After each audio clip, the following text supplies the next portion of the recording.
When two corrupt cops corner a black mother and her young daughter at an isolated gas station, they see easy targets, alone, powerless, and afraid. But as their threats escalate, a quiet man steps from the shadows, moving with calm and deadly confidence. He's not just a protective father, but something far more dangerous, a highly trained Delta Force commander. In an instant, the tables turn, and what seemed like routine harassment spirals into a high-stakes standoff. The officers refuse to lose face, sparking a ruthless hunt that could destroy an innocent family forever. But some secrets are explosive, and these officers picked the wrong fight. Before we go any further, comment where in the world you are watching from, and make sure to subscribe, because tomorrow's story is one you don't want to miss. The late summer sun painted the sky in brilliant shades of orange and pink as Marcus Johnson's SUV cruised down the highway. The warm evening air drifted through the partially opened windows, carrying with it the sweet scent of honeysuckle. In the rearview mirror, Marcus caught glimpses of his 8-year-old daughter Zoe, her face glowing with joy as she hugged the stuffed bear her cousins had given her at the reunion. "That was the best family reunion ever," Zoe declared, bouncing slightly in her seat. "Did you see how high I went on the swing when Uncle James pushed me?" Ava turned in the passenger seat, her warm brown eyes crinkling at the corners as she smiled at their daughter. "I sure did, sweetie. I think you almost touched the clouds." Marcus reached over and squeezed his wife's hand, feeling the familiar comfort of her wedding ring against his palm. "Your mother nearly had a heart attack watching you go that high." "Did not," Ava protested, but her laugh gave her away. "Okay, maybe a little, but our girl's brave and strong, just like her daddy." The setting sun cast long shadows across the dashboard as Marcus noticed the fuel gauge dipping below a quarter tank. Up ahead, a small gas station's fluorescent lights flickered to life against the darkening sky. The sign advertised, "Last stop for 30 miles," in bold red letters. "Perfect timing," Marcus said, signaling to exit. "We should fill up and take a quick break before the final stretch home." The gas station was quiet, with only 2 other cars parked near the convenience store entrance. Marcus pulled up to a pump, the gravel crunching under their tires. The station's overhead lights cast harsh shadows across the concrete, creating pools of yellow light surrounded by growing darkness. "Bathroom break?" Ava asked, already knowing the answer as Zoe nodded eagerly. Marcus stepped out first, his military-trained eyes automatically scanning the surroundings, an instinct he'd never quite shed. The air had cooled considerably, and crickets chirped in the tall grass beyond the station's perimeter. He began filling the tank while Ava and Zoe headed toward the store's entrance. The peaceful evening shattered as a police cruiser suddenly roared into the lot, its tires squealing against the pavement. Marcus's spine stiffened, his hand instinctively moving toward his hip, where his service weapon would have been if he weren't on leave. The cruiser's aggressive entrance sent a jolt of adrenaline through his system. 2 officers emerged, their movements sharp and purposeful. The taller one, his nameplate reading Lewis, led the way, his hand resting casually on his holstered weapon. The shorter officer, Daniels, followed close behind, his face set in a grim expression that didn't match the quiet evening. Marcus watched in growing alarm as the officers intercepted Ava and Zoe before they could reach the store's entrance. Officer Lewis positioned himself directly in their path, his broad shoulders blocking their way. "Ma'am, we've received a report of shoplifting," Lewis announced, his voice carrying across the lot. "Need you to step over here." Ava's voice remained steady, though Marcus could hear the tension in it. "There must be some mistake. We just pulled in to use the restroom." "No mistake," Lewis growled, stepping closer. "Store owner's been watching you circle the lot, waiting for your chance." Marcus's jaw clenched as he watched Zoe shrink against her mother's side. His daughter's eyes were wide with fear, her new stuffed bear clutched tightly to her chest. "Sir, we literally just arrived," Ava stated firmly, her legal training evident in her measured tone. "You can check our GPS or ask my husband right there at the pump." Officer Lewis cut her off by roughly grabbing her arm, causing Zoe to cry out in surprise. "Listen here, we can do this the easy way or the hard way." "Mommy?" Zoe's voice trembled as Officer Daniels moved to block her from reaching for her mother. Marcus watched in horror as Lewis shoved Ava against the concrete wall, pressing his forearm across her shoulders. "Quit resisting!" "I'm not resisting!" Ava's voice cracked with a mix of fear and indignation. "You're hurting me!" Zoe's tears flowed freely now, her small body shaking as she called out, "Daddy! Daddy! Help!" Marcus's heart thundered in his chest as he watched this nightmare unfold. His years of military training screamed at him to neutralize the threat, but he forced himself to move with careful deliberation. One wrong move could make this situation infinitely worse. He stepped away from the pump, his movements measured and calm despite the rage building inside him.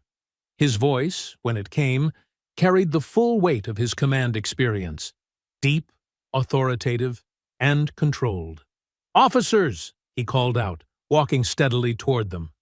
"I believe there's been a serious misunderstanding here." Lewis's head snapped toward Marcus, his eyes narrowing with obvious contempt. "Stay back! This is a police matter." The gas station's fluorescent lights buzzed overhead, casting harsh shadows across the scene.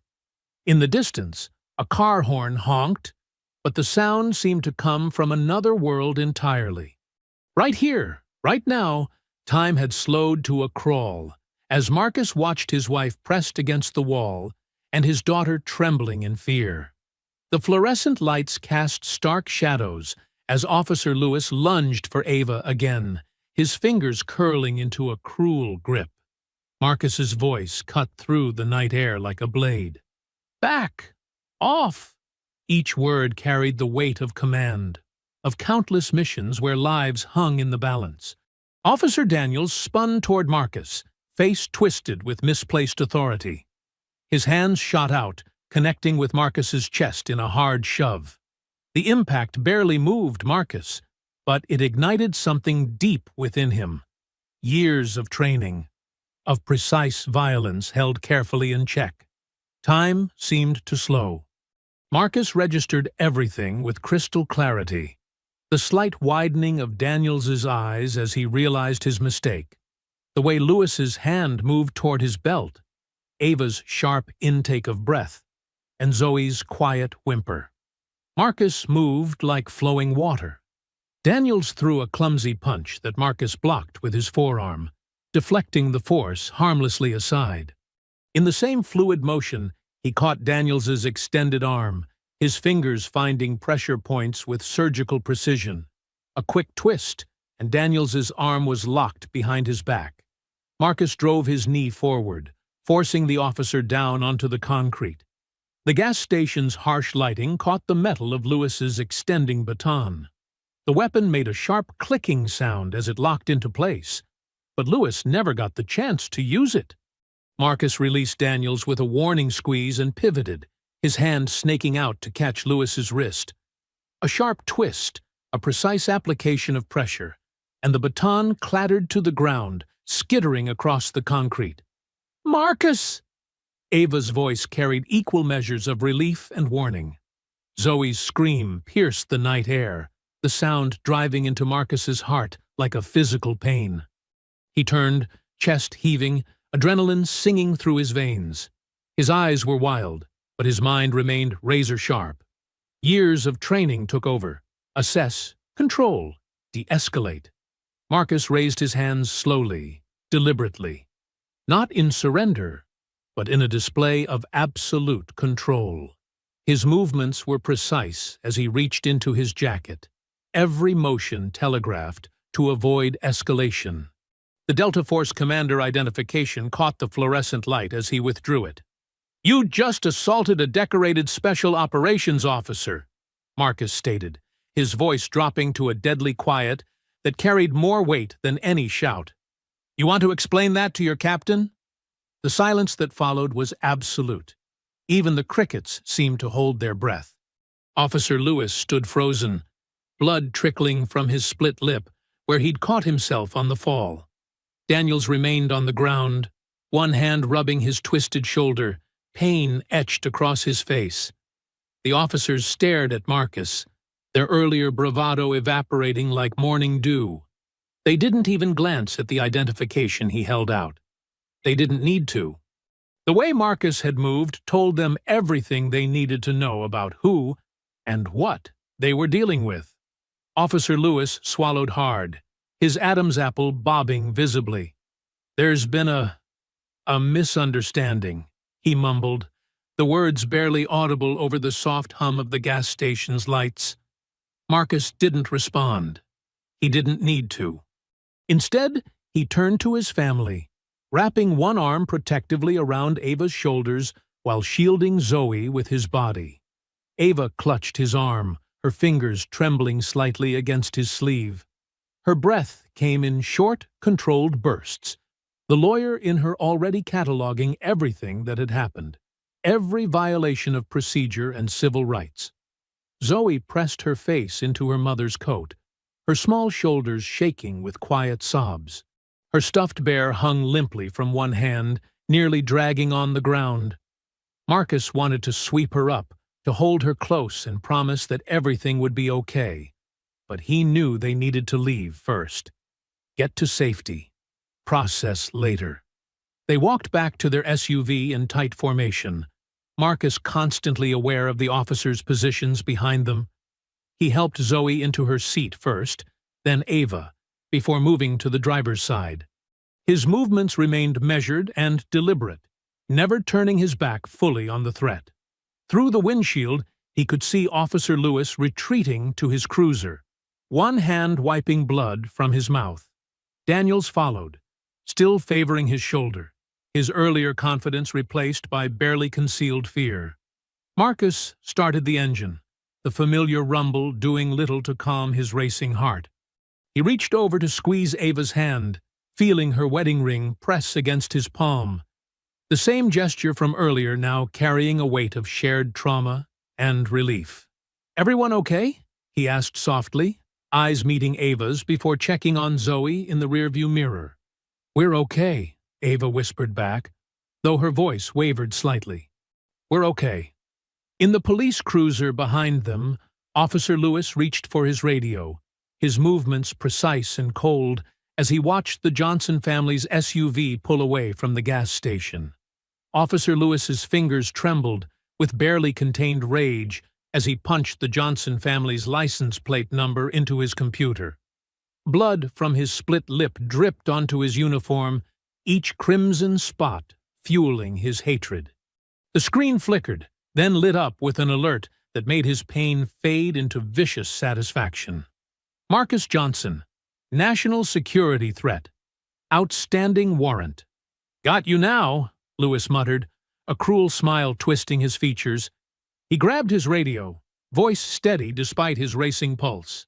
"Dispatch, this is Officer Lewis. I need all available units to respond. Subject Marcus Johnson, wanted national security threat, heading northbound on Palmer Road in a black SUV." Inside their vehicle, Marcus drove carefully, maintaining the speed limit despite every instinct screaming at him to floor it. His knuckles were white on the steering wheel, eyes constantly checking the mirrors. Beside him, Ava's breathing had steadied, but her hand remained locked with his, drawing strength from the contact. "Daddy?" Zoe's small voice came from the back seat. "Are those bad police officers going to follow us?" Before Marcus could answer, red and blue lights exploded in his rearview mirror. Not one car, but three. No, 4 police cruisers screaming toward them, sirens wailing through the quiet night. "Hold on," Marcus commanded, his military training kicking in. He made a sharp turn onto a side street, mind racing through escape routes. The SUV's tires squealed as he executed a perfect defensive driving maneuver, cutting through a shopping center parking lot. Ava gripped the dashboard. "Marcus, what's happening?" "I don't know," he replied, voice tight with concentration. "But those officers didn't just happen to find us." He pulled out his phone, hitting speed dial while taking another sharp turn. The phone rang twice before a gruff voice answered. "Benjamin Carter." "Ben, it's Marcus. I need help." Marcus weaved through back streets, keeping his speed controlled but urgent. "Something's wrong. Police everywhere, saying I'm some kind of threat." "Where are you?" Benjamin's voice shifted instantly from casual to tactical. "Heading east on Riverside, trying to lose a tail. Got Ava and Zoe with me." "Listen carefully." Benjamin's words came fast and clear. "There's been chatter. Corrupt officials targeting black veterans who've spoken out. They're using classified channels to frame them as threats. Your name came up last week in some encrypted communications I intercepted." Marcus's stomach dropped. Last month's interview about racial discrimination in special operations training. It had made waves, earned him both praise and enemies. "How deep does this go?" "Deep enough to get you listed as a national security threat within hours. These aren't just dirty cops, Marcus. This goes higher." In the back seat, Zoe clutched her bear tighter, eyes wide as she watched more police lights appear in the distance. Ava reached back, squeezing her daughter's knee. "It's okay, baby. Daddy knows what he's doing." Marcus took another turn, then another, his tactical mind mapping escape routes.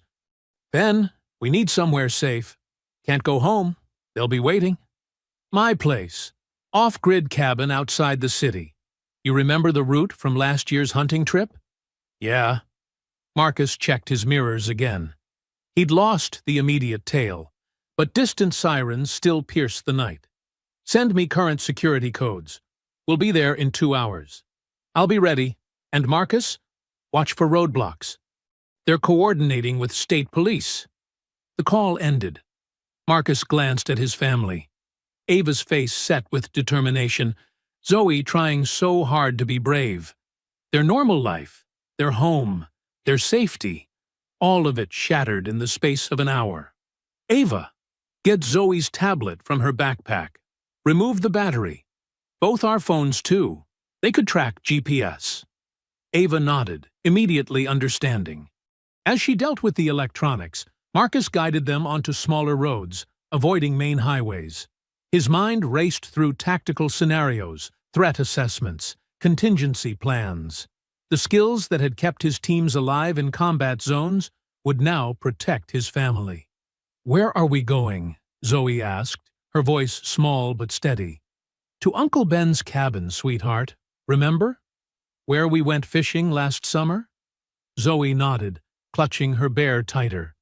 "Is it because of those mean police officers?"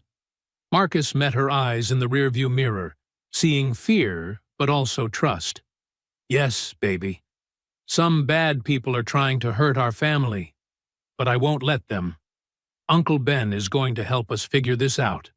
Ava finished disabling their devices, her lawyer's mind already cataloging evidence, violations, witnesses. "Marcus, this is bigger than just those officers at the gas station. If they can fabricate federal charges this quickly—" "I know." Marcus's jaw tightened. "Ben says they're targeting veterans who speak out, using the system against us." He took another careful turn, leading them further from the city lights. "We need to be smart, careful. They've turned me into a fugitive, but they don't know who they're dealing with." The SUV's headlights cut through growing darkness as they left the suburbs behind. Behind them, the glow of the city faded, along with any illusion of their normal life continuing. Ahead lay uncertainty, danger, but also the promise of safety with Benjamin, a chance to fight back against the corruption that had targeted their family. Zoe's soft voice broke the tense silence. "Daddy? Are we going to be okay?" Marcus met Ava's eyes, seeing his own determination reflected there. "Yes, baby. We're going to be okay." We're together, and that's what matters most. The gravel crunched under the SUV's tires as Marcus carefully navigated Benjamin's long, winding driveway. Thick pine trees surrounded them, their branches creating natural cover from aerial surveillance. The cabin's dark silhouette emerged from the shadows, its windows blackened against the night sky. Benjamin stood on the porch, his muscular frame tense and alert. He held a tactical flashlight low, signaling with two quick flashes, their old team's all-clear sign. Marcus responded with a single headlight flash before killing the engine. "Inside, quickly," Benjamin directed, his voice barely above a whisper. He scanned the tree line as the family hurried up the wooden steps, Zoe clutching her bear tightly against her chest. The cabin's interior was spartanly furnished, but secure. Heavy curtains blocked the windows, and multiple security monitors displayed feeds from hidden cameras around the property. A police scanner hummed quietly in the corner, monitoring local frequencies. "Satellite internet's up," Benjamin reported, leading them to a small office area.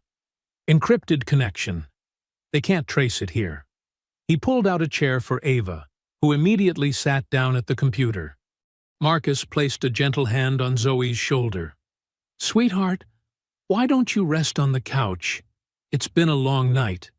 "I'm not tired, Daddy," Zoe protested, though her eyes were heavy. "I want to help." Ava turned from the computer screen. "Baby, the best way you can help is to get some sleep. We need you strong for tomorrow." Benjamin grabbed a soft blanket from a nearby chest. "Here, kiddo. This is my lucky blanket from when I was in the service. It'll keep you safe." Zoe accepted the blanket, wrapping it around herself as she curled up on the worn leather couch. Despite her determination to stay awake, exhaustion soon pulled her into sleep. "Look at this," Ava called softly, her fingers flying across the keyboard. "They've created an entire false history. According to these records, Marcus has been under investigation for months." Her voice trembled with anger. "They've fabricated evidence, backdated documents, created fake witness statements." Marcus leaned over her shoulder, studying the screen. "How did they do this so fast?" "They didn't," Benjamin growled. "This was planned. They were waiting for an opportunity." He pulled up another window, displaying encrypted communications he'd intercepted. "See these dates? They've been building this case for weeks, maybe months. The gas station incident just gave them an excuse to activate it." Ava's legal training kicked in as she took notes. This is sloppy work if you know where to look. Inconsistent dates, contradictory statements. They rushed it. She highlighted several passages. "These allegations don't even make sense.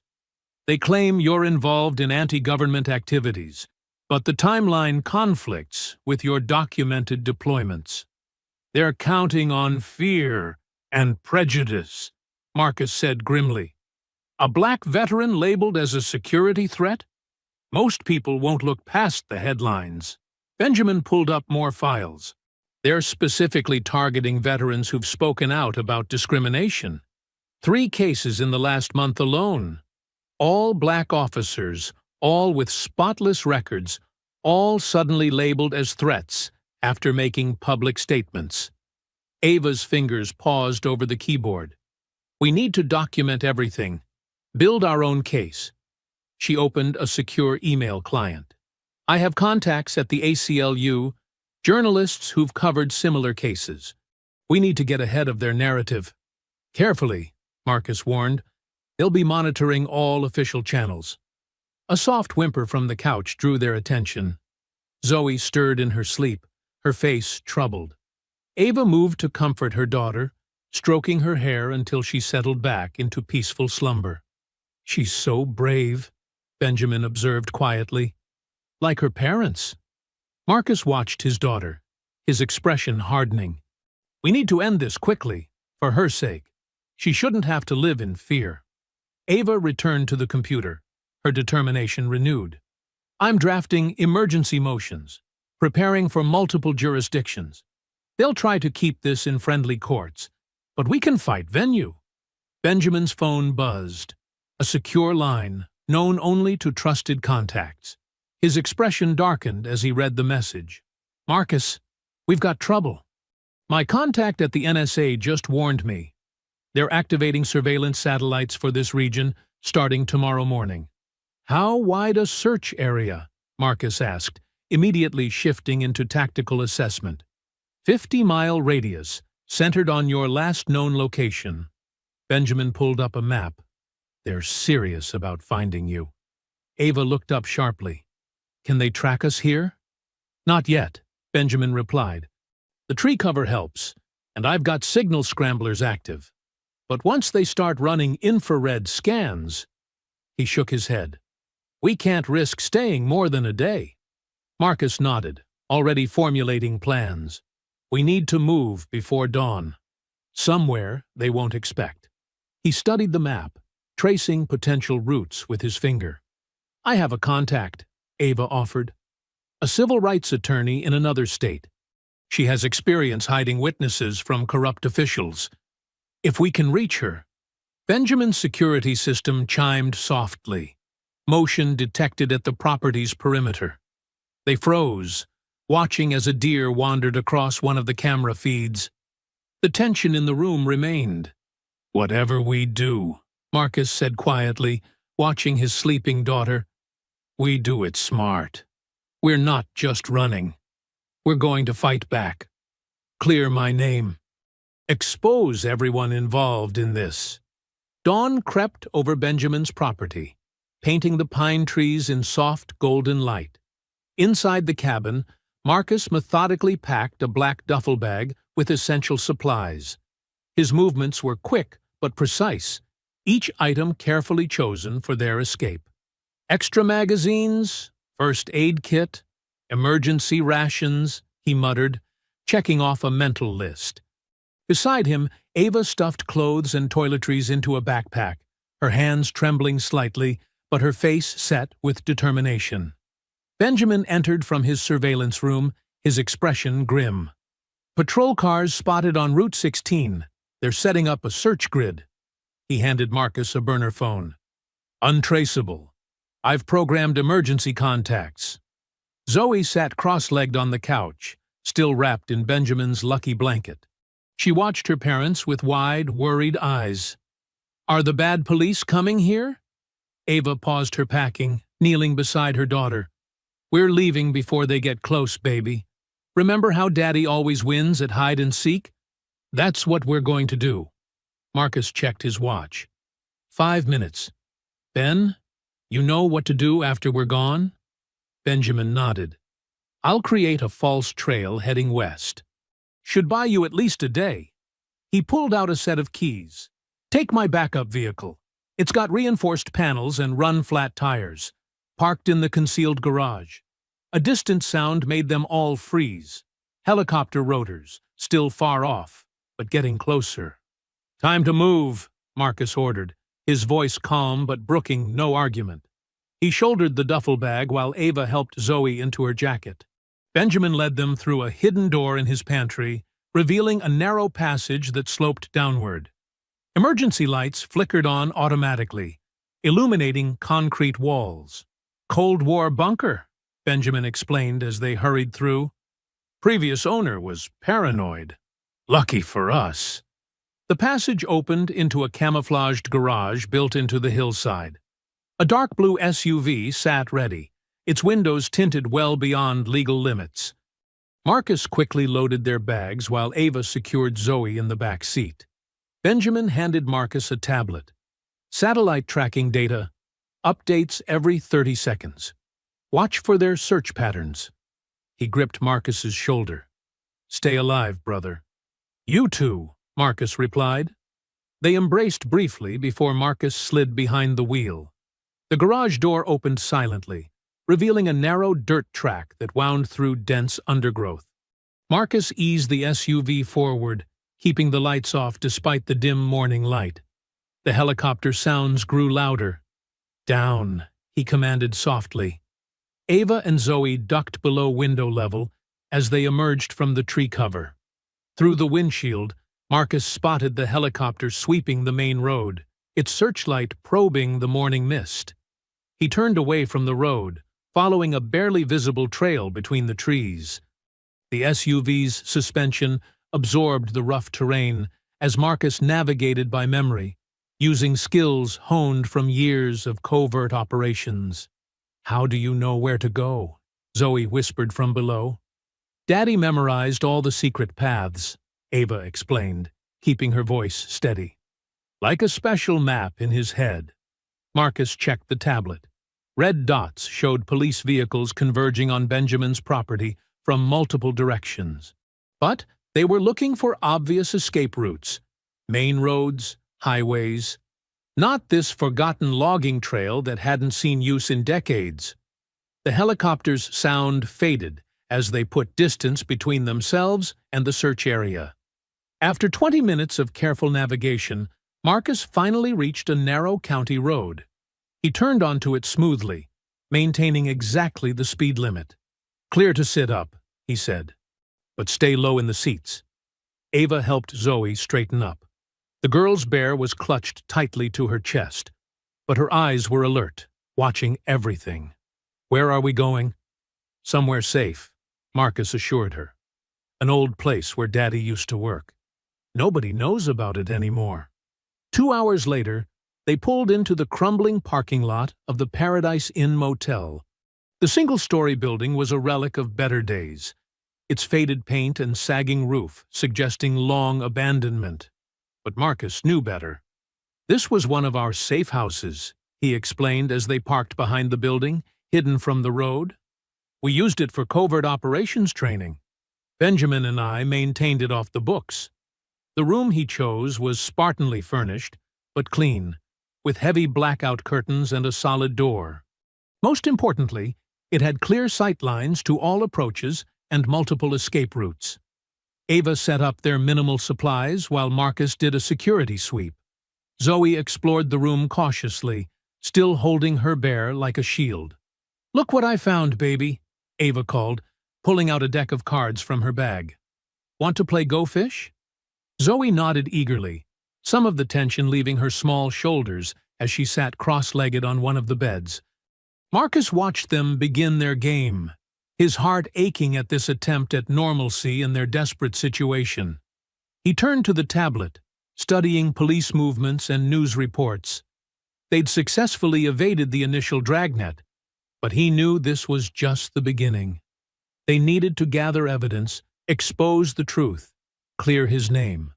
But first, they needed to survive. Marcus pulled out the burner phone, composing a secure message to Benjamin. "Package delivered safe. Begin countermeasures." He deleted the message immediately after sending it, then resumed his vigilant watch over his family. Late afternoon sun slanted through gaps in the blackout curtains, casting thin strips of light across the motel room's worn carpet. Marcus moved methodically along the perimeter of the building, checking entry points and potential vulnerabilities. His trained eyes scanned the tree line bordering the property, looking for any sign of movement or surveillance. Inside room 114, Ava sat cross-legged on one of the twin beds, her laptop balanced on her knees. The weak motel Wi-Fi, routed through multiple security protocols Benjamin had set up, crawled at a frustrating pace. But she pressed on, diving deep into various veterans' forums and social media groups. "Marcus," she called softly as he re-entered the room. "You need to see this." He locked the door behind him and moved to sit beside her. The laptop screen showed a series of posts from different military veterans, all sharing disturbingly similar stories. "Look at the pattern," Ava said, scrolling through the posts. James Thompson, former Marine Corps sergeant, spoke out about racial discrimination in his unit. 2 weeks later, arrested on fabricated weapons charges. Charles Wilson, retired Air Force captain, organized a protest against police brutality. Suddenly found himself accused of selling military secrets. Marcus leaned closer, his jaw tightening. All black veterans, all vocal about systemic racism. And all charges mysteriously disappeared after they agreed to stop their activism, Ava added, her voice thick with disgust. The posts get deleted quickly, but I found archived versions. Someone's trying to silence these men. Zoe sat at the small table by the window, carefully staying away from the gaps in the curtains as her parents had instructed. She held her phone up, recording herself as she often did when traveling. "Dear Diary," she whispered, "we're staying at a really old motel today. Mommy and Daddy say we're on a special adventure." Marcus pulled out the tablet Benjamin had given them, cross-referencing dates and locations. "Officer Lewis's name keeps coming up in the regional reports.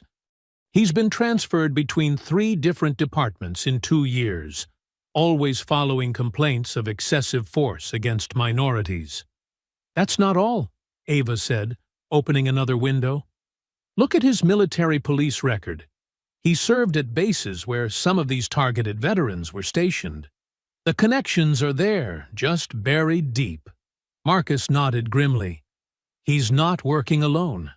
This level of coordination, the speed of the warrant against me, it takes a network.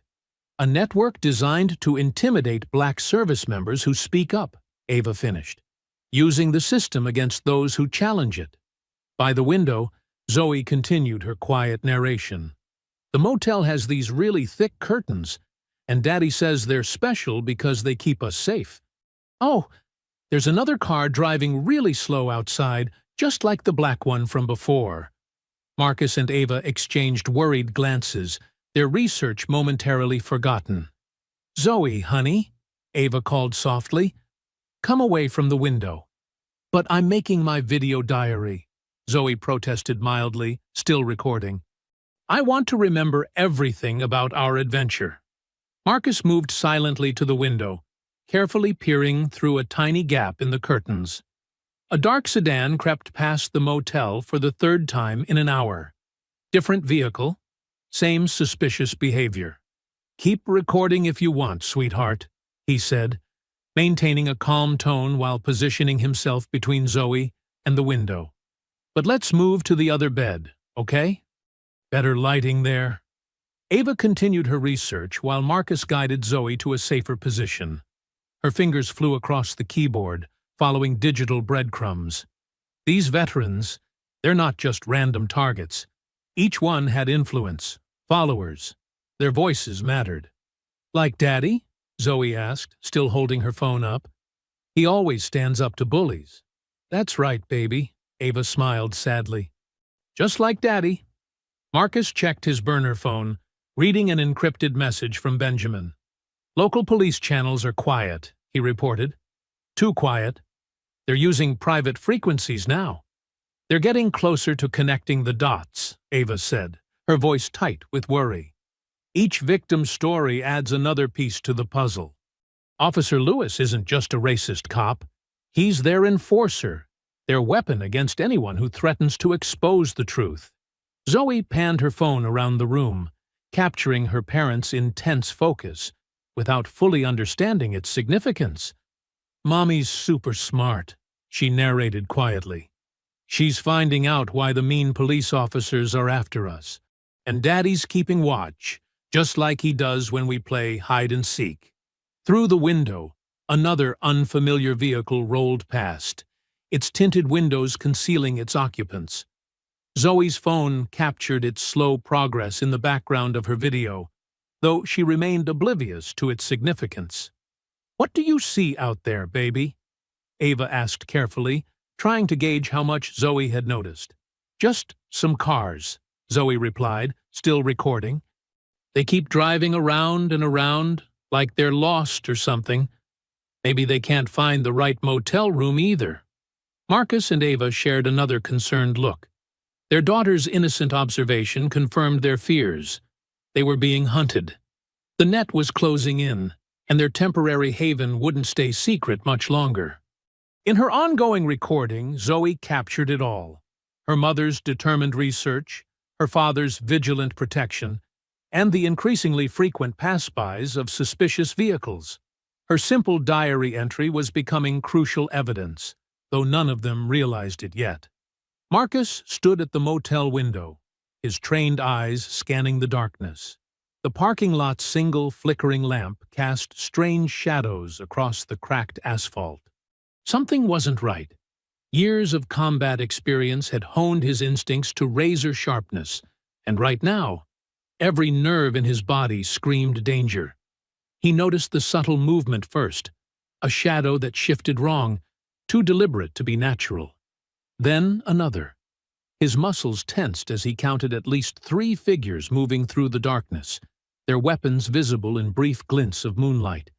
"Ava," he whispered, not taking his eyes from the window. "Get Zoe behind the bed. Now." Ava immediately understood the gravity in his tone. She grabbed Zoe's hand, pulling their daughter close. "Come on, baby," she murmured, trying to keep her voice steady. "Let's play our quiet game." Zoe's eyes went wide with understanding. She'd been taught what to do in emergencies, but this was real now. She pressed herself against her mother behind the far bed, making herself as small as possible.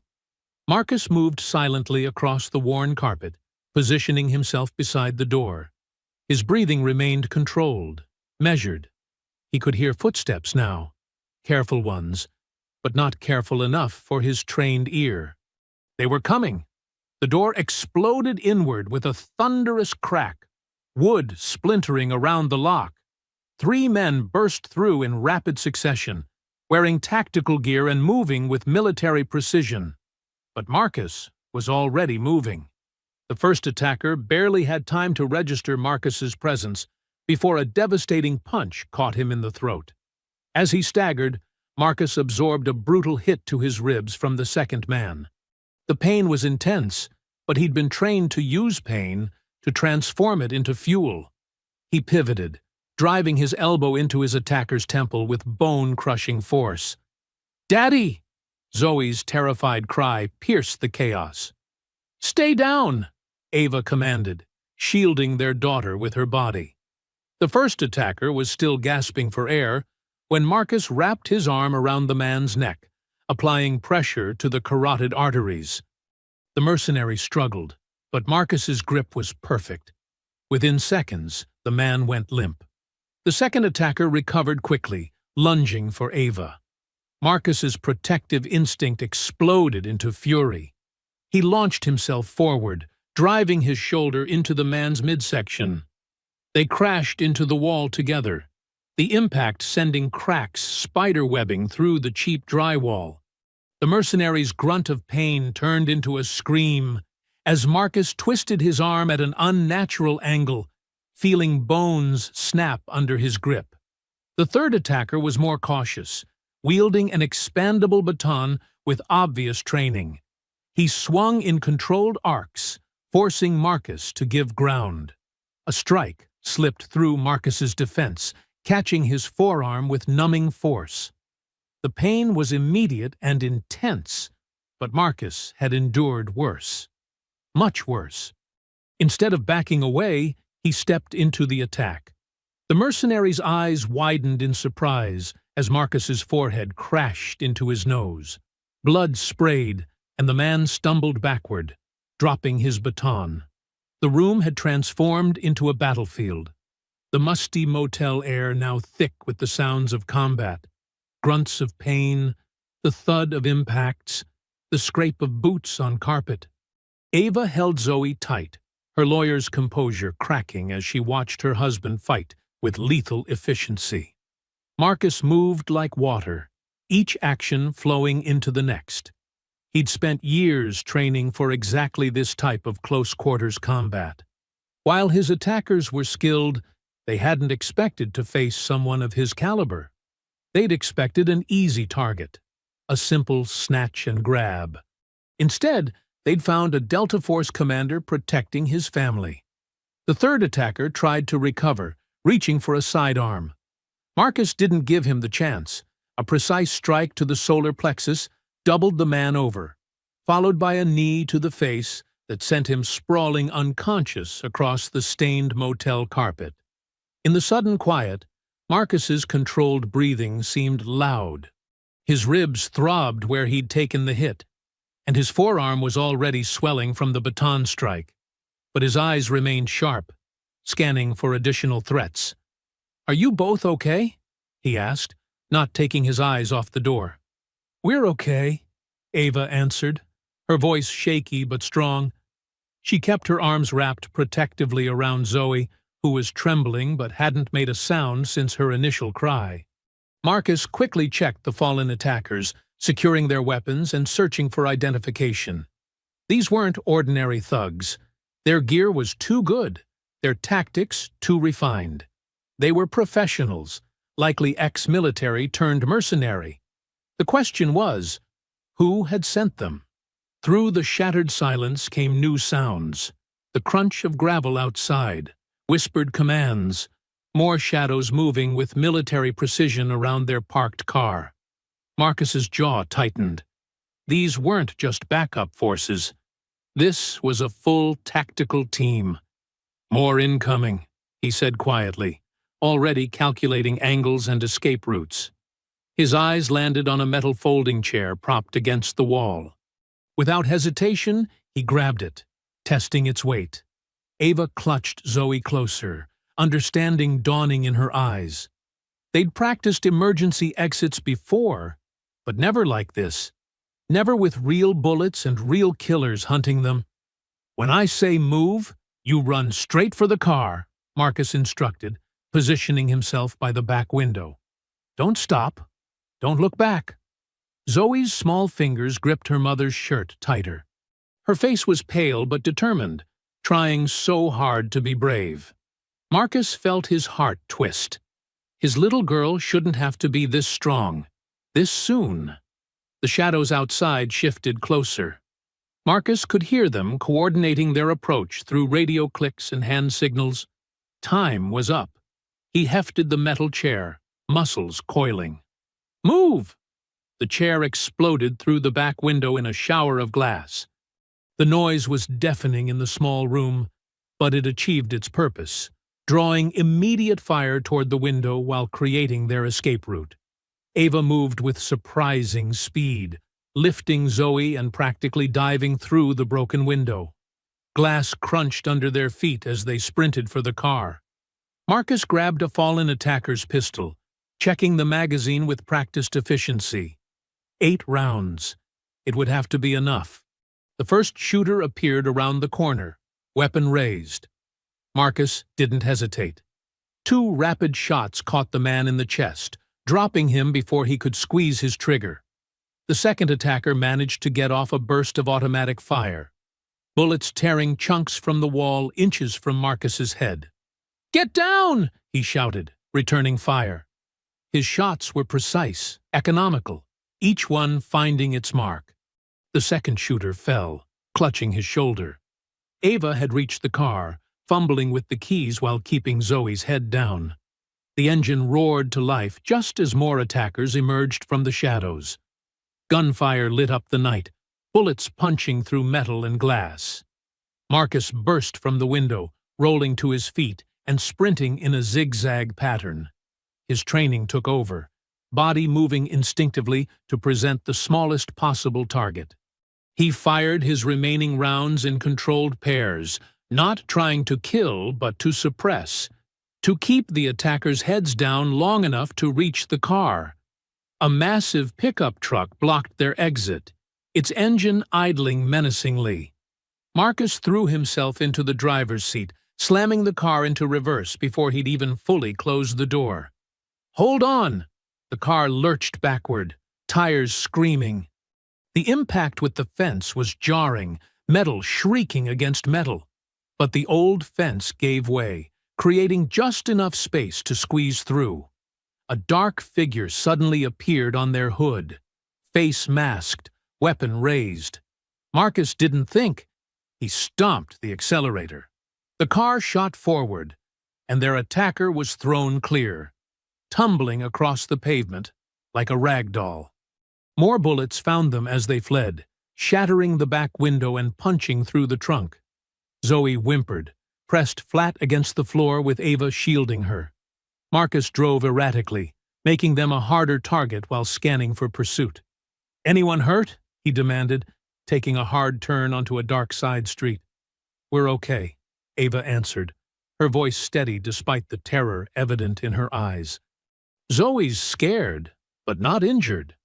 "I'm being brave, Daddy," Zoe's small voice came from below. "You're doing great, baby," Marcus assured her, checking the rearview mirror for the 100th time. "Just stay down a little longer." They drove through the night, taking back roads and switching directions randomly to shake any pursuit. Marcus's knuckles were white on the steering wheel, every sense hyper-alert for danger. His ribs screamed with each breath, and dried blood had crusted along his forearm, but he couldn't afford to focus on the pain. Not yet. After what felt like hours, they finally pulled up to an abandoned farmhouse Benjamin had told him about.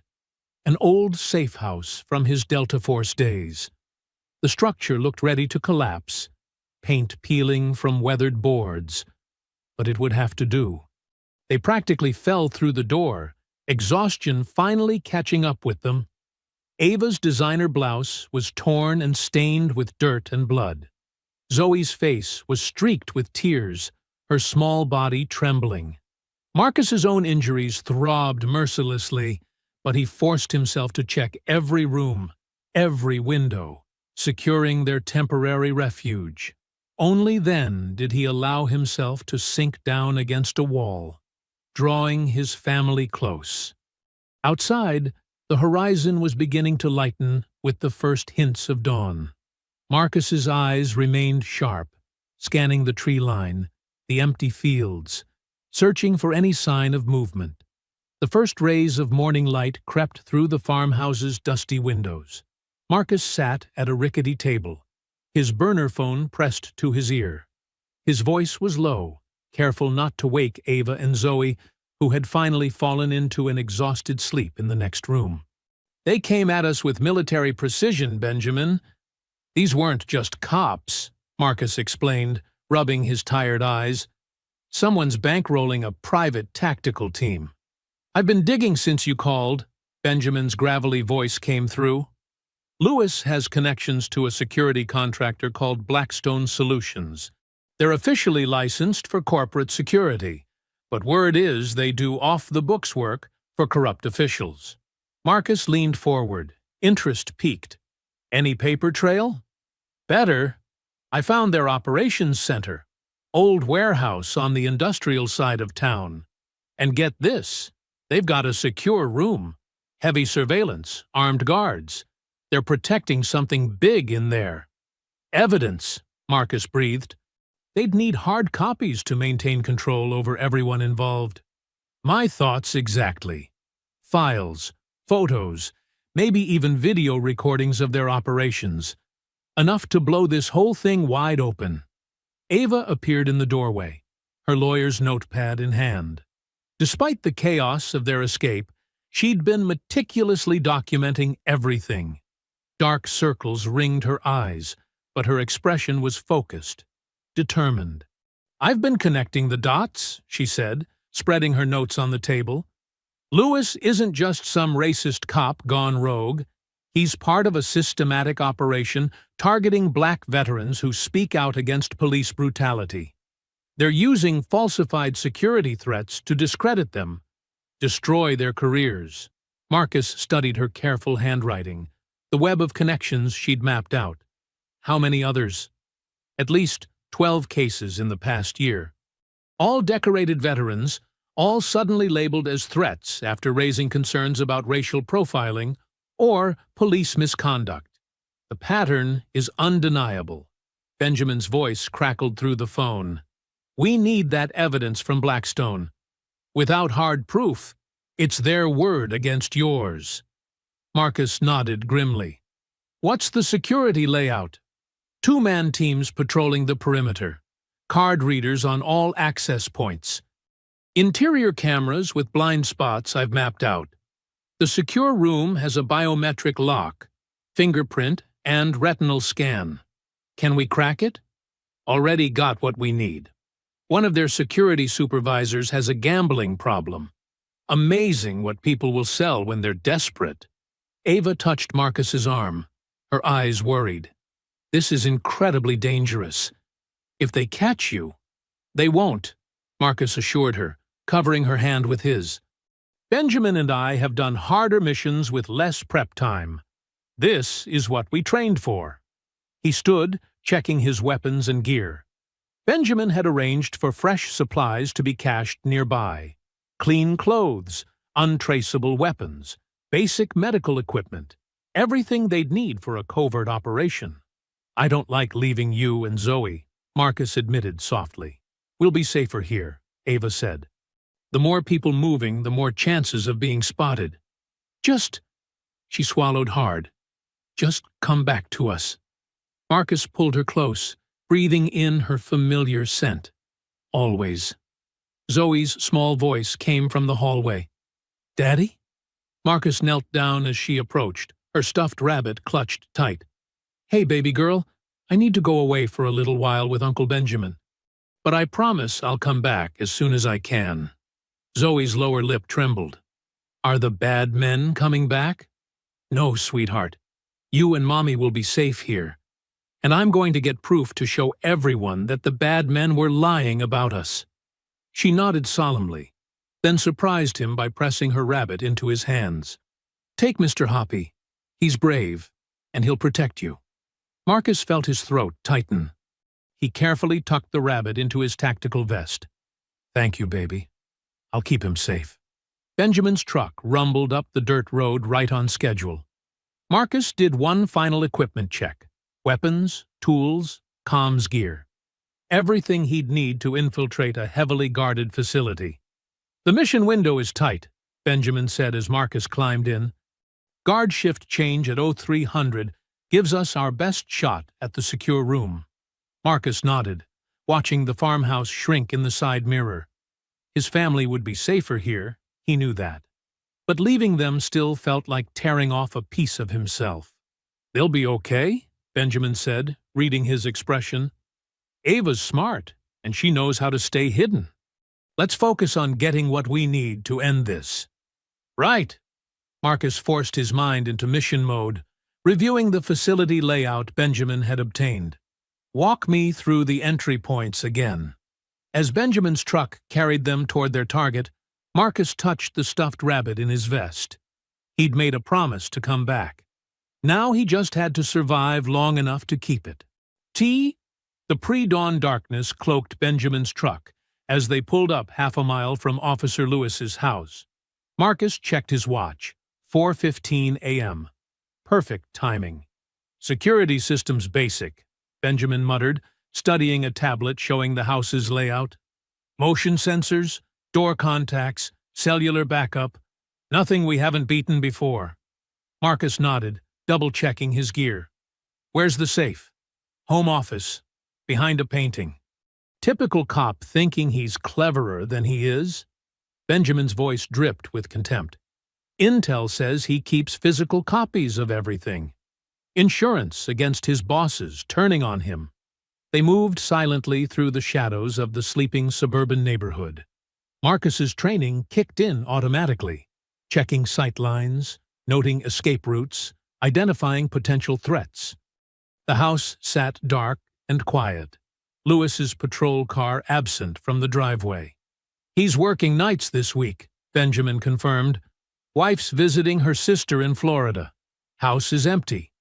Marcus studied the back door, while Benjamin dealt with the security system.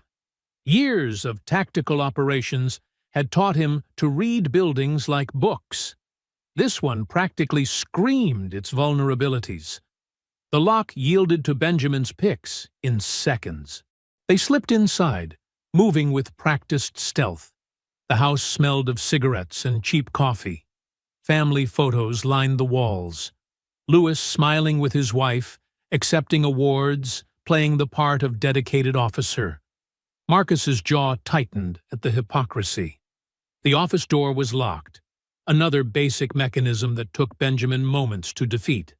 Inside, the expected painting hung on the wall, a generic landscape hiding a wall safe. Amateur hour, Benjamin whispered, setting to work on the safe's digital keypad. He actually used his badge number as the code. The safe swung open with a soft click. Marcus's trained eyes quickly scanned the contents: files, USB drives, photographs. He carefully removed everything, checking each item. "Got it," he breathed, holding up a thick folder. Inside were detailed records of the operation targeting black veterans. Names, dates, falsified evidence, payment records, everything they needed. A car door slammed outside. Both men froze. Benjamin checked his tablet. Patrol car just pulled up. Lewis wasn't supposed to be off for another hour. Marcus's mind raced through options. Time to go loud? Not yet. Back door's still clear. If we... Heavy footsteps on the front porch, keys jingling. Marcus grabbed the evidence, shoving it into his pack. They moved silently toward the rear of the house as the front door opened. Lewis's voice carried from the entryway. "Yeah, something triggered the system alert. Probably just a glitch, but I'm checking it out." He was on the phone. "Good." Distracted. Marcus and Benjamin reached the back door just as footsteps started up the stairs. They slipped outside into the pre-dawn gloom. Marcus pulled the door shut with agonizing slowness, willing the latch to engage silently. A shout from inside. "Someone's been here! Call it in!" They ran. Not toward Benjamin's truck. Too obvious. Instead, they cut through backyards, vaulting fences with practiced ease. Behind them, Lewis's voice rose in rage, calling for backup. Sirens wailed in the distance. Marcus's lungs burned as they sprinted through a drainage ditch, staying low. The evidence felt heavy in his pack, but he'd die before letting it go. "This way," Benjamin hissed, leading them through a gap in a wooden fence. They emerged onto a quiet street where a battered delivery van sat idling. "Backup vehicle," Benjamin explained as they piled in. "They'll be looking for my truck." Marcus caught his breath as Benjamin drove casually away from the scene. No pursuit yet. The sirens were converging on Lewis's house, but they were already outside the perimeter. "That was too close," Marcus said, checking the contents of his pack. Everything was there. Detailed records of Lewis's corruption, proof of the conspiracy against black veterans, financial documents showing who was really pulling the strings. "But worth it," Benjamin replied, eyes scanning for tails as he took a circuitous route back toward the farmhouse. "This is everything we need. Names, dates, bank records, the whole operation exposed." Marcus studied a particularly damning document, a memo outlining the criteria for targeting veterans who spoke out. They were systematic about it, choosing people with spotless records, making the charges just believable enough that no one would look too closely. The perfect way to discredit witnesses, Benjamin agreed. Who's going to believe someone labeled a security threat? They didn't count on one of their targets having Delta Force training and friends in interesting places. Benjamin smiled grimly. Their mistake. The sky was lightening toward dawn as they approached the farmhouse. Marcus's heart lifted at the sight. Ava and Zoe were waiting inside. Soon, this would all be over. He checked his pack one more time, feeling the weight of the evidence. Proof of corruption, of systematic racism, of abuse of power. Everything they needed to expose the truth and clear his name. "Ready to take this public?" Benjamin asked, as they pulled up to the farmhouse. Marcus nodded, already thinking about how to release the information for maximum impact. Time to show everyone exactly who the real threats to security are. The midday sun streamed through the farmhouse windows as Marcus and Ava huddled around a laptop. Their hands trembled with a mixture of exhaustion and anticipation. Zoe sat cross-legged on a worn couch nearby, clutching her favorite stuffed animal. "The live stream is ready," Ava announced, her legal training evident in her composed voice, despite her racing heart. "Once we do this, there's no going back." Marcus spread the documents across the kitchen table, arranging them for maximum visibility. "These people tried to destroy our lives. Time to show the world who they really are." Benjamin stood guard by the window, scanning the surroundings. "Signal strong. We're good to go." Ava's fingers flew across the keyboard, connecting to multiple social media platforms simultaneously. Years of civil rights cases had taught her how to make evidence go viral. Starting in 3, 2, 1. The red recording light blinked on. Ava's face filled the screen, her expression both determined and dignified. "My name is Ava Johnson.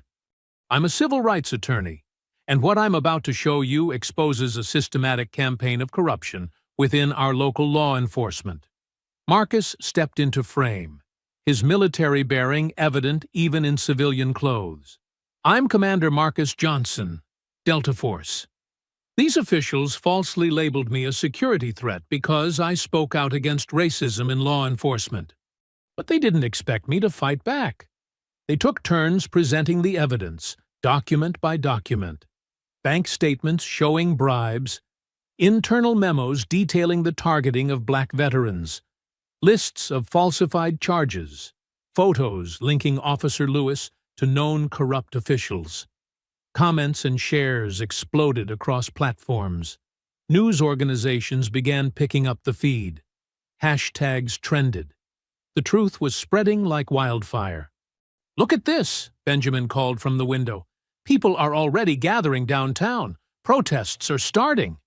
Zoe bounced excitedly on the couch. "We did it! The bad guys can't hide anymore." Ava's eyes welled with tears as supportive messages flooded the chat. People are listening. They're finally seeing the truth. Marcus moved to hug his family, relief washing over him. It's almost over. Once this evidence reaches the federal... The windows exploded inward. Flash-bang grenades detonated, filling the room with blinding light and deafening sound. Smoke poured through the broken windows. Shouts and heavy boots thundered from all directions.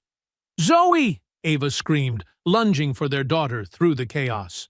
Armed officers in tactical gear swarmed the room. Marcus's combat training kicked in. He grabbed Ava, pulling her behind the kitchen counter as bullets sprayed overhead. Benjamin returned fire from near the window, creating cover. "The laptop!" Ava cried. "The evidence!" "Already uploaded," Benjamin shouted back. "Can't stop it now." Through the smoke and confusion, Marcus caught glimpses of dark figures moving tactically through the house. His trained eye recognized the formation. This wasn't a normal police raid. These were Lewis's corrupt special response team. "Zoe!" Ava's voice cracked with desperation. "Where's Zoe?" A cruel laugh cut through the chaos. The smoke began to clear, revealing Officer Lewis standing in the doorway.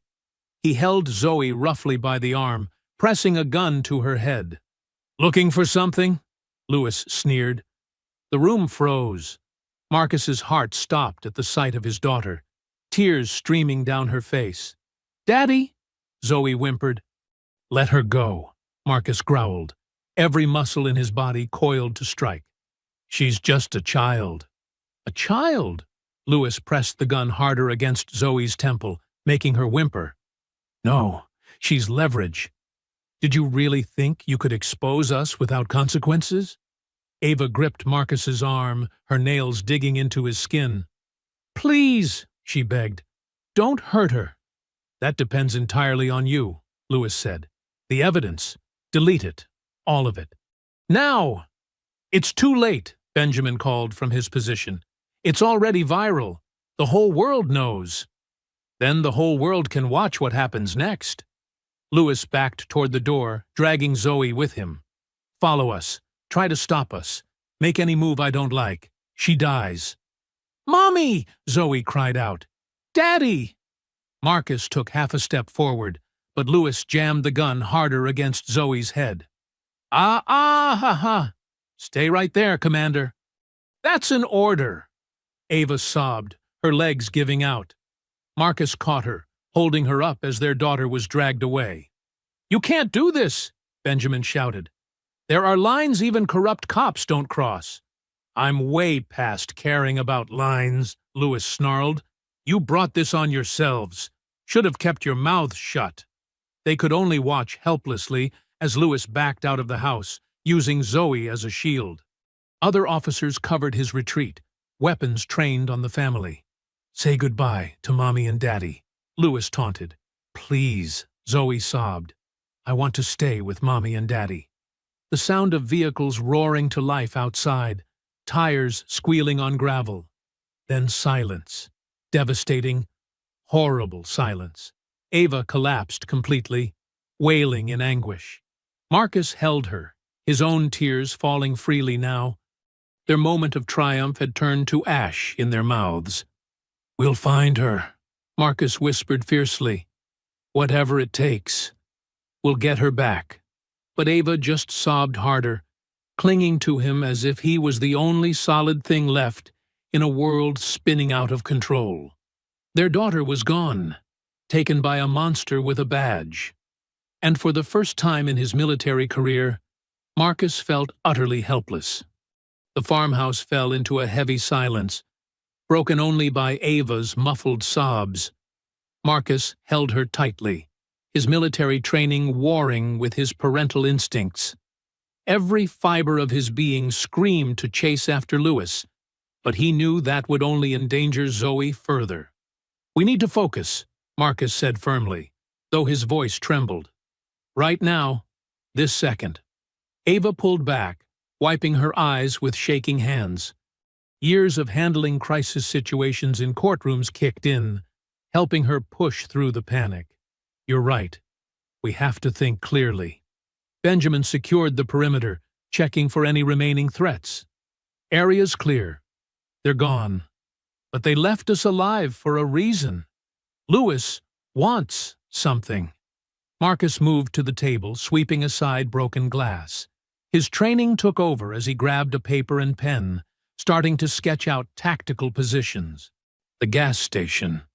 That's where this started. That's where he'll want to end it. Standard psychological warfare. "He'll have backup," Benjamin warned, joining them at the table. "Probably his whole corrupt network." "Good," Marcus said grimly. "Means they'll all be in one place when we take them down." Ava watched Marcus planning the assault, her legal mind racing in a different direction. She turned to her laptop, miraculously undamaged in the chaos. "Wait, we need insurance first." Her fingers flew across the keyboard as she accessed their collected evidence. All the footage we gathered, the documents, the recordings, everything that proves their corruption. We can use it. Marcus looked up from his tactical planning. "How?"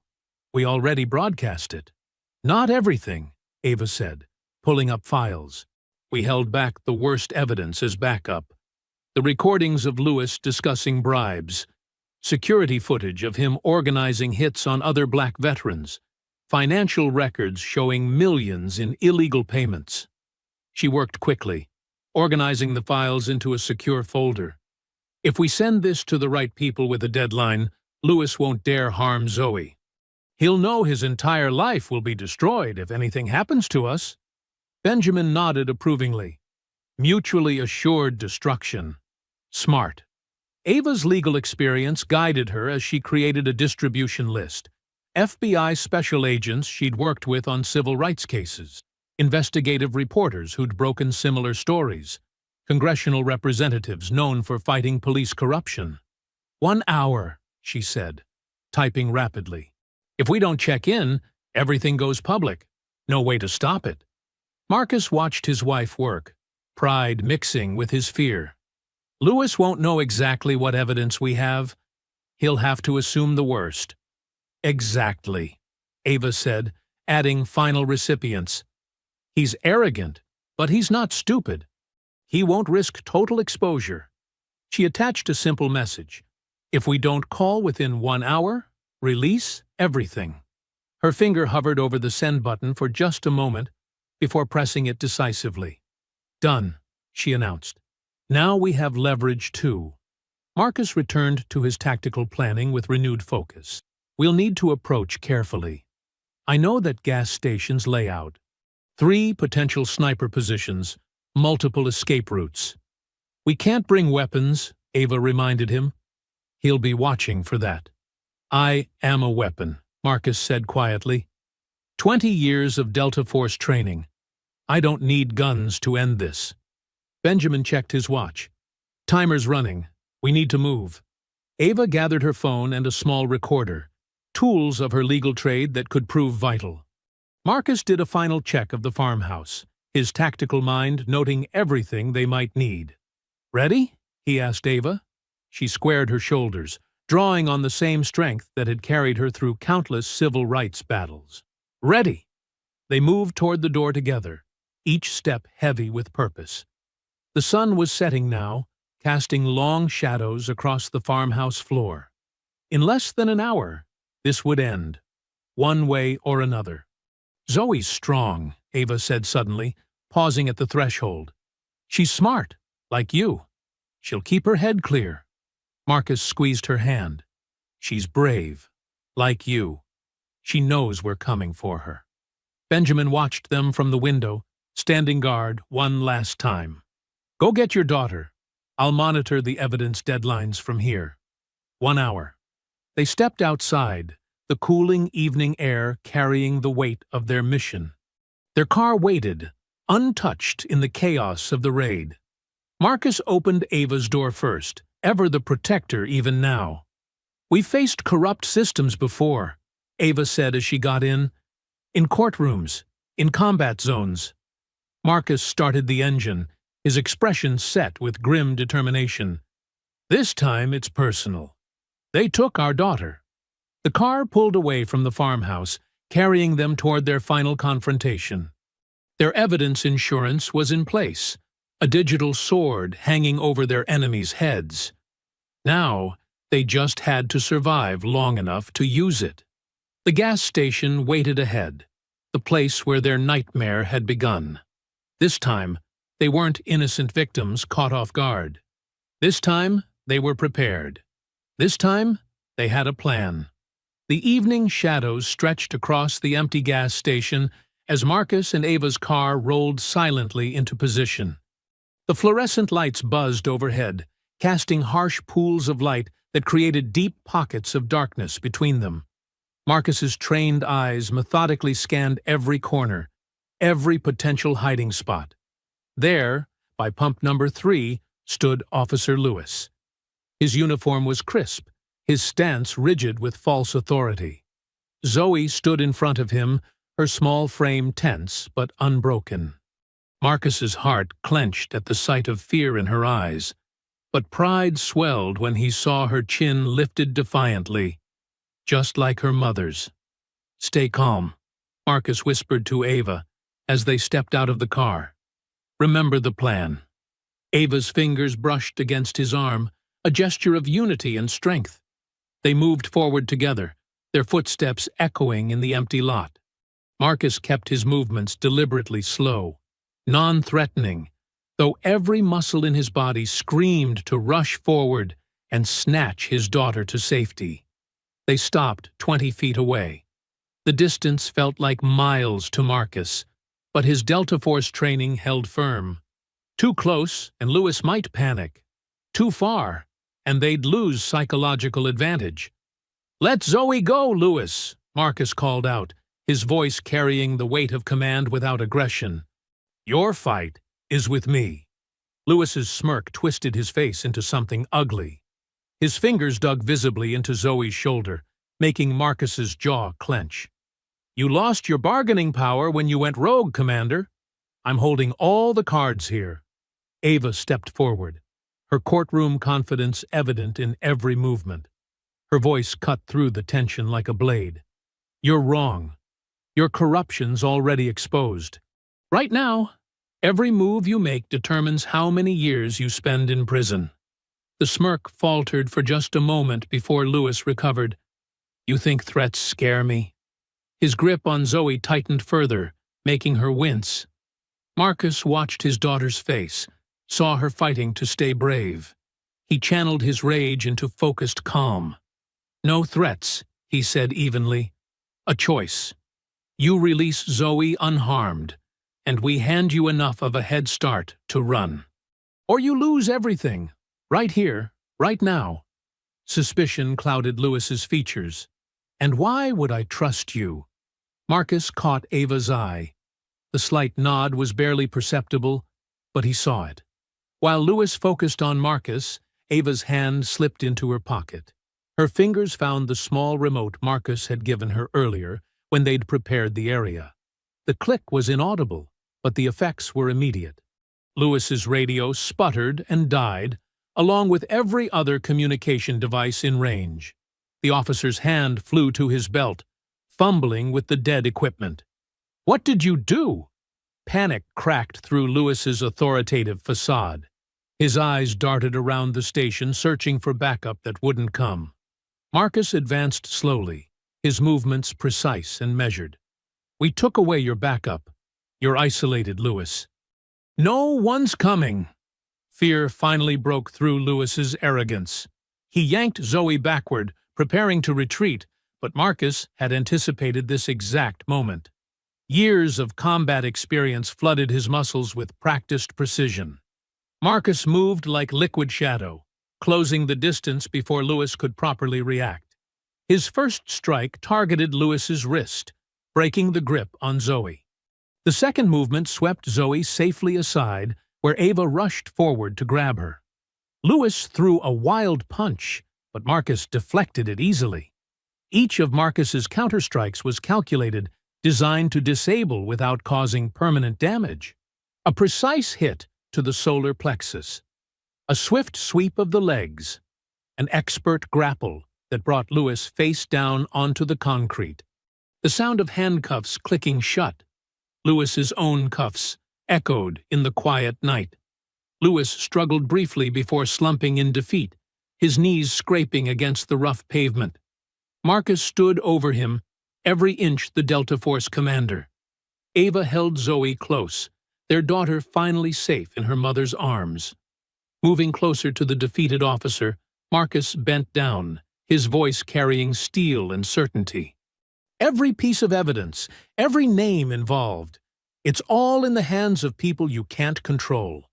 You never held the cards, Lewis." "We did." Lewis's head dropped, the full weight of his situation crushing his remaining bravado. The corrupt officer's shoulders sagged as the truth sank in. His reign of terror was over, brought down by the very family he'd tried to destroy. Red and blue lights flooded the gas station as FBI vehicles swarmed the area. Special Agent Sarah Chen stepped out of the lead vehicle, her badge gleaming under the fluorescent lights. Behind her, a tactical team moved with practiced efficiency, securing the perimeter. "Commander Johnson," Agent Chen called out, her voice carrying both authority and respect. "We received your evidence transmission. Everything checks out." Marcus kept one foot firmly planted near Lewis, who remained handcuffed on the ground. "Took you long enough," he said. But there was no bitterness in his voice, only relief. Ava held Zoe close as more agents approached, their weapons lowered.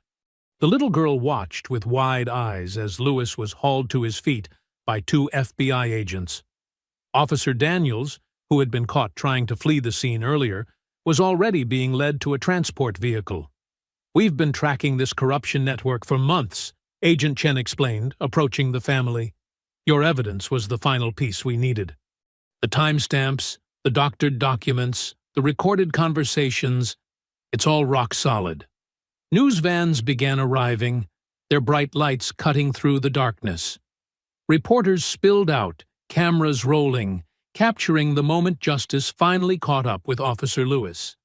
The corrupt officer's face twisted with rage as he was led past the media gauntlet. "You can't do this to me!" Lewis shouted, struggling against his restraints. "I have rights." "Yes, you do." Ava stepped forward, her voice carrying the weight of legal authority. "The same rights you denied countless others. The same justice system you corrupted will now hold you accountable." More vehicles arrived. State police, internal affairs, even the FBI director's representative. The gas station transformed into a hub of law enforcement activity, all centered around the Johnson family's vindication. Benjamin Carter appeared from the shadows, nodding respectfully to Marcus before speaking with Agent Chen. He'd been monitoring the perimeter, ensuring no one from Lewis's network could interfere. Now he helped agents identify key players in the corruption scheme. Local community leaders began gathering at the edges of the police tape, drawn by social media alerts about the confrontation. Among them, Marcus recognized faces from their family reunion, relatives who'd been searching for them, praying for their safety. "Mom, look!" Zoe pointed to her phone, which she'd retrieved from Lewis's confiscated belongings. "We're trending everywhere. People are sharing our story." Ava glanced at the screen, tears welling in her eyes. Hashtags demanding justice flooded social media. Video clips of their evidence broadcast had gone viral. Millions were watching, sharing, demanding change. The FBI director's representative, a stern-faced woman named Douglas, approached with an official letter. "Commander Johnson, on behalf of the Bureau and the Department of Justice, I want to formally acknowledge the grave injustice done to you and your family." Marcus accepted the letter, his hand steady. The document detailed his immediate exoneration, the reinstatement of his security clearance, and a formal apology from multiple federal agencies. "There will be a full congressional inquiry," Douglas continued. "Your testimony, when you're ready to give it, will be crucial." Community members began chanting behind the police line, calls for justice, reform, and accountability. News helicopters circled overhead, their spotlights illuminating the growing crowd of supporters. Agent Chen coordinated with her team, collecting final statements and securing evidence. "We've already arrested 3 judges, 2 police captains, and several other officers connected to Lewis's network," she reported. "This goes deeper than anyone suspected." Zoe tugged at her father's sleeve. "Daddy, can we go home now?" Marcus lifted his daughter into his arms, holding her close. "Yes, baby, we can finally go home." The crowd erupted in cheers as the Johnson family walked toward their car. People reached out, offering handshakes, hugs, and words of support. Local pastors, community organizers, and civil rights leaders stepped forward to form a protective circle around them. "The city stands with you," Reverend Jackson, a prominent local leader, declared. "Your courage has opened eyes that were willfully blind for too long."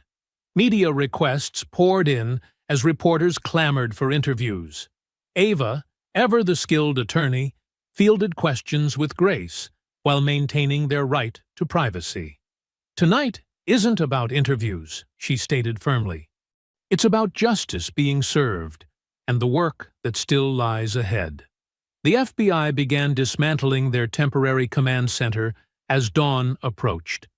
Evidence was catalogued, statements were taken, and transport vehicles carried away the arrested officers. Agent Chen assured the family they would have protection until all threats were eliminated. Community members organized an impromptu prayer circle, their voices rising in hymns of thanksgiving and protection. The Johnson family stood in the center, surrounded by love and support, their ordeal finally ending where it had begun. As the first rays of sunlight painted the sky, Marcus held his family close. The gas station's fluorescent lights seemed dimmer now, overshadowed by the natural light of a new day. Justice had been served, not through violence or vengeance, but through truth, courage, and unwavering determination. The marble halls of the Georgia State Capitol echoed with testimony as Marcus Johnson took the witness stand. Sunlight streamed through tall windows, illuminating the packed chamber where legislators, media, and citizens gathered for the public hearings. "Commander Johnson," the committee chairwoman began, "please describe the systematic targeting you encountered." Marcus's voice carried clearly through the chamber. "This wasn't just about me. Officer Lewis and his network specifically targeted black veterans who spoke out against police misconduct. They fabricated charges, planted evidence, and destroyed careers." In the gallery, Ava sat with Zoe, both wearing formal attire for the proceedings. Zoe clutched her tablet, where she'd been documenting everything in her journal. The 8-year-old had become surprisingly invested in the legal process, often asking sophisticated questions about justice and law. And these falsified national security threats, the chairwoman continued. How widespread was this practice? We've identified 37 cases so far, Marcus replied, consulting his notes. Veterans from multiple branches, all African American, all vocal about police reform. The pattern is undeniable. Behind him, Officer Lewis sat in prison orange, flanked by guards. His former swagger had disappeared, replaced by a defeated slump. Next to him, Officer Daniels had already accepted a plea deal in exchange for his testimony about the corruption network. The hearing room buzzed as evidence was presented. Internal emails, doctored reports, bank records showing bribes. Agent Chen testified about the FBI's investigation, revealing connections to judges, prosecutors, and police leadership across 3 states. This conspiracy reached the highest levels, Agent Chen explained, pointing to a complex organizational chart. Officer Lewis was just the visible face of a much larger operation designed to silence minority veterans who challenged the status quo. Ava's turn at the podium drew intense attention. She'd spent weeks preparing comprehensive reform proposals, drawing on her years of civil rights experience. Her voice rang with passionate conviction as she outlined necessary changes. We need mandatory body cameras with tamper-proof uploads, she declared. Independent civilian oversight boards with real power. And most importantly, we need to end qualified immunity that shields corrupt officers from accountability.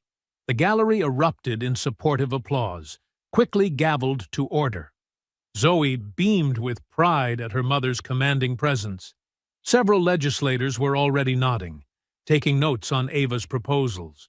During a recess, Benjamin Carter approached the family, now wearing a suit instead of tactical gear.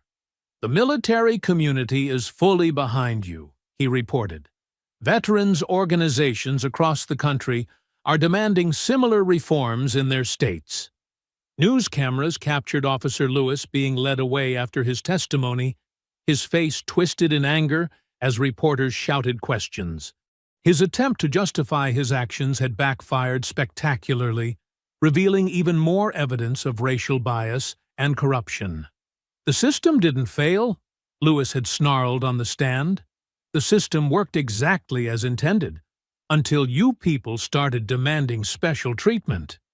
His words, broadcast live across the nation, only strengthened public support for reform. Social media exploded with outrage, and protesters gathered outside police headquarters in cities nationwide. Back in the hearing room, police reform experts presented data showing how accountability measures reduced misconduct and improved community relations. Critics argued the changes would hamper law enforcement, but their objections felt hollow against the mountain of evidence. Look at these statistics, one expert testified, displaying a chart. Departments with strong oversight have fewer complaints, better solve rates, and higher community trust. Reform helps good officers do their jobs better. Zoe watched intently as more witnesses came forward. Other veterans targeted by Lewis's network, families impacted by police misconduct, even honest officers disgusted by the corruption they'd witnessed.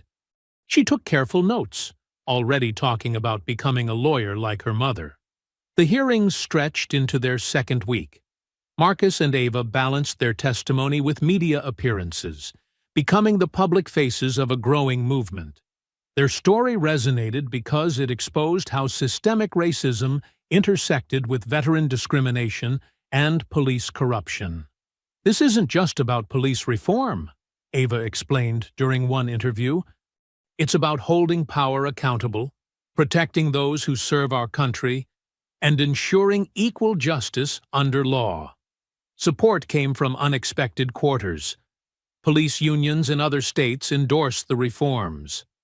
Military leaders spoke out about protecting veterans' rights.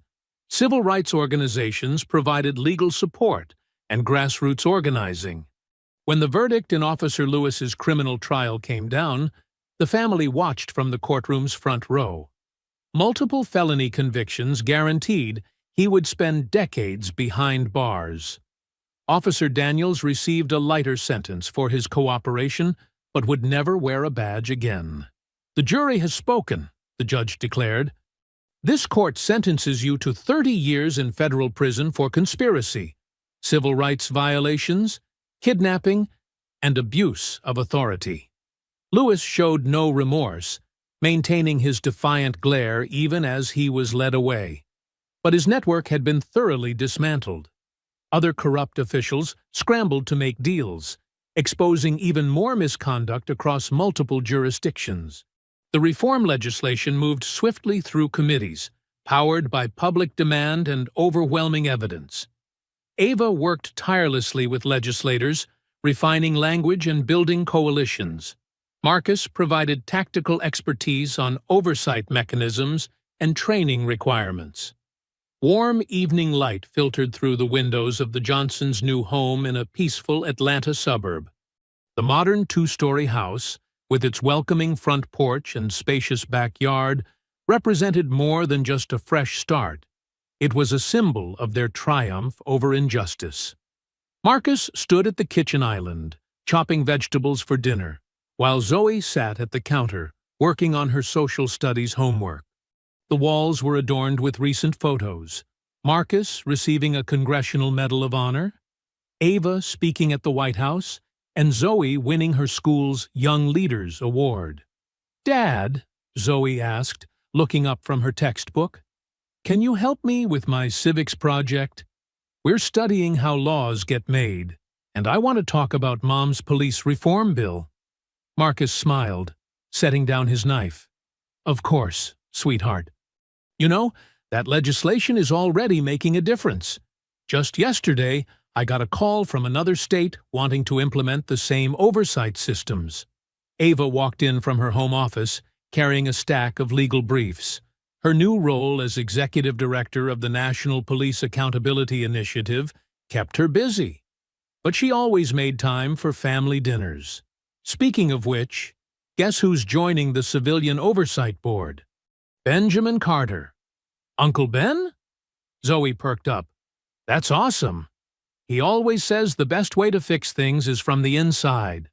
The kitchen filled with delicious aromas as Marcus worked on their favorite family recipe: his grandmother's jerk chicken with roasted vegetables. The routine of cooking together had become even more precious after everything they'd been through. "Remember when we could barely eat, hiding out in that farmhouse?" Zoe said, helping her father season the chicken. "Now look at us.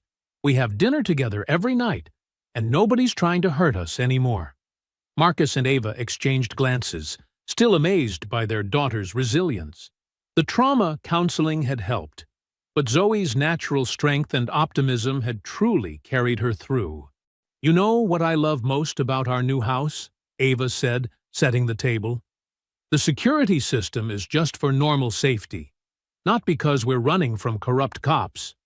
They all laughed, able now to find humor in even the darkest moments of their ordeal. The healing process had brought them closer, strengthening bonds that were already unshakable. Marcus's phone buzzed with a text from his new team at the Justice Department's Civil Rights Division. As Special Advisor on Veteran Protection and Police Reform, he worked closely with law enforcement agencies nationwide to implement new training protocols. "Another department wants to adopt our program," he announced proudly. "That's 15 states now. The change is really happening." Zoe pulled out her tablet, opening the digital journal she'd kept throughout their journey. She'd recently started turning it into a book with help from her parents. "I'm adding that to my chapter on positive changes," she said, typing quickly. "My teacher says personal stories help people understand big issues better." The dining room windows offered a perfect view of the setting sun, painting the sky in brilliant oranges and pinks. They settled around the table, a family tradition that meant even more now. I got another letter from Officer Lewis's daughter today, Ava mentioned, serving the vegetables. She's still apologizing for her father, but I told her again, she's not responsible for his actions. She's actually doing amazing work with police reform advocacy now. That's what real change looks like. Marcus nodded. People learning, growing, and working to be better. Even from unexpected places. Zoe arranged her plate carefully, making sure each food had its own space. My friend Maria's mom is joining the police force, she said. She said she was inspired by our story to be part of the solution. The conversation flowed easily as they enjoyed their meal, touching on their days, their plans, their hopes. Marcus shared stories about his latest training sessions with police cadets, teaching them about implicit bias and de-escalation techniques. Ava described her upcoming speaking tour, where she'd be sharing their story and promoting police accountability nationwide. The best part is, I'm not just talking about problems anymore. We're implementing real solutions. Can I come to one of your talks? Zoe asked eagerly. I want to learn everything about being a civil rights lawyer like you, Mom. Of course, baby, Ava smiled. You've already got such a strong sense of justice, just like your father. The kitchen timer chimed, and Marcus retrieved his famous sweet potato pie from the oven. The familiar dessert reminded them of family reunions past, but now carried new meaning, a testament to traditions preserved through adversity. You know what makes me happiest? Zoe said, helping to serve the pie. Seeing you guys smile again. Real smiles, not the worried ones from before. The evening light softened to purple dusk as they lingered over dessert, savoring both the food and the peaceful moment. Through the windows, their neighbors walked dogs or chatted on porches, normal scenes that once seemed impossibly far away. We should invite Benjamin and his family over this weekend, Marcus suggested, refilling water glasses. Maybe have a barbecue, let the kids play in the yard. And we can plan our summer vacation, Ava added. A real one this time, not running from state to state. Zoe's eyes lit up.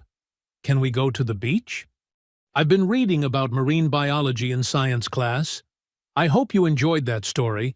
Please share it with your friends and subscribe so that you do not miss out on the next one. In the meantime, I have handpicked 2 stories for you that I think you will enjoy. Have a great day.